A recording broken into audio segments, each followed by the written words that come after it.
You're at your desk, trying to power through the day. Your brain is foggy, your temperature is climbing, and you can feel the pressure building behind your temples. You think to yourself, if I just push harder, maybe no one will notice. I don't want to seem unprofessional, or I shouldn't have to explain my body to anyone. But here's the truth: you deserve support, not silence. And support begins with a conversation, one that honors your privacy, your boundaries, and your needs. Today on MenoSpark, we're breaking down how to advocate for yourself at work, how to start the menopause conversation with confidence, what to say, what to ask for, and how to protect your well being without apologizing for it. I'd like to welcome you to MenoSpark, the podcast that helps women reignite their spark through perimenopause and beyond, with a focus on holistic health and wellness.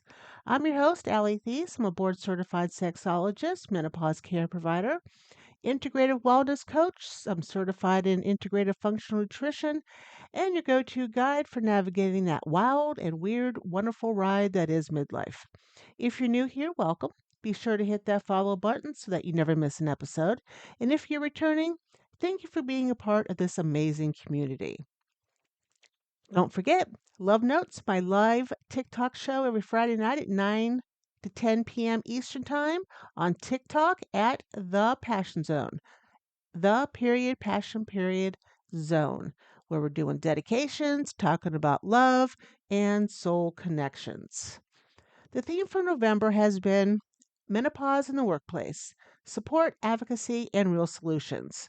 The topic today is advocating for yourself at work, starting the menopause conversation, which is easier said than done, I know.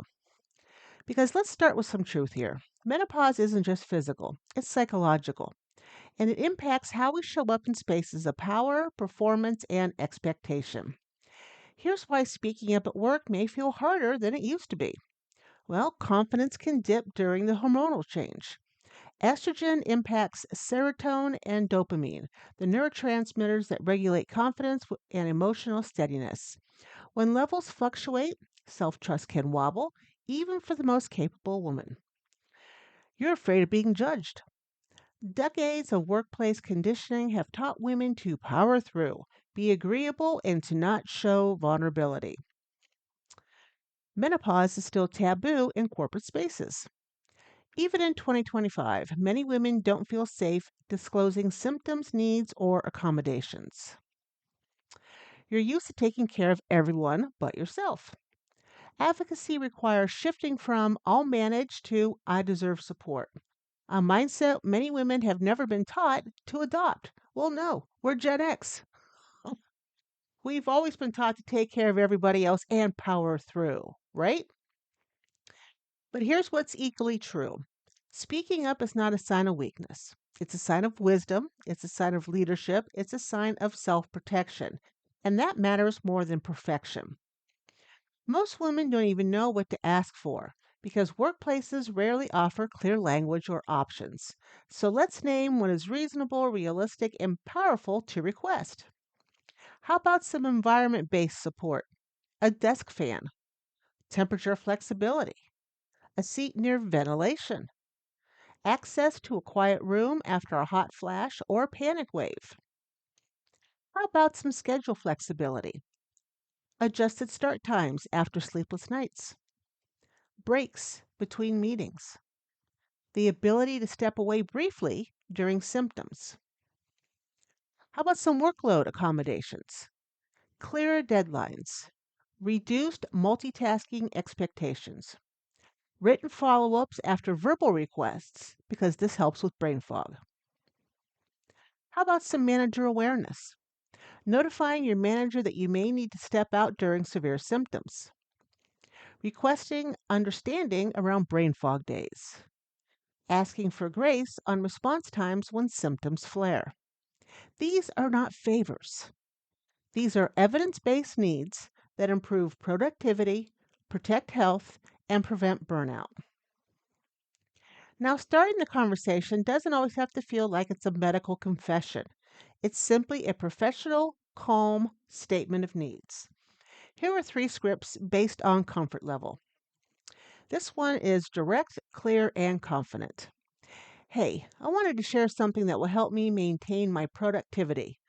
I'm navigating menopausal symptoms that sometimes impact my focus and temperature regulation. I may need brief step away moments or a fan at my desk. These adjustments will help me continue performing at my usual level. So that's if you like something very direct. And of course, put these in your own words, please. Script two is minimal information but maximum boundaries. I've been dealing with a temporary health related change. To work my best, I may need brief breaks and a flexible micro adjustments during the day. I'll continue to meet deadlines and expectations. These changes just help support that. Or script number three, HR policy focused. I'd like to discuss support options related to a health transition that affects many employees. I'm open to exploring accommodations that align with well being and performance. Important. You do not have to disclose symptoms. You do not have to explain your personal life. You do not need permission to take care of your health. Your job is to communicate needs, not to justify them. Self advocacy isn't complaining. It's not being difficult. It's not making excuses. It's leadership for yourself and every woman who has to walk this road after you. The more we normalize menopause needs at work, the less burnout women experience, the more support policies grow, the more companies retain midlife talent, the fewer women feel ashamed or isolated. And when you speak up, you give permission for other women, quiet women, nervous women, tired women, to speak up too.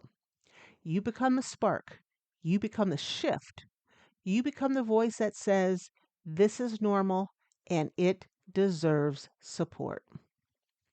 So, your Spark action steps this week. Choose one of these, or two if you'd like. Um, Choose one need and write it down clearly. What would support what would support you at work this week? You can use number two. Use one of the scripts and tweak it to your voice. Number three, you can create a micro advocacy moment. Ask for a fan, a 5 minute break, a meeting recap. What step is enough to start? Four, you can track your energy. Notice how supported versus unsupported days feel different. Number five, remember, you deserve support. You don't need to earn it. Your well being is valid on its own. And if you'd like more support, I do have other ways you can work with me. I've got the Thrive Menopause Coaching Experience.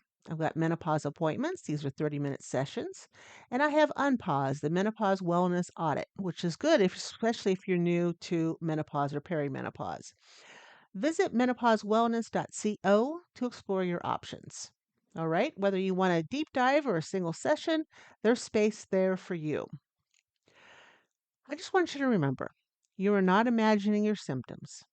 You deserve support, not skepticism. It's okay to ask for what you need and to let go of needing permission to validate your experience. If today's episode resonated with you, I see you, I've been there, and I promise there is a way forward. Don't walk this road alone. You are worthy of healing, connection, and joy.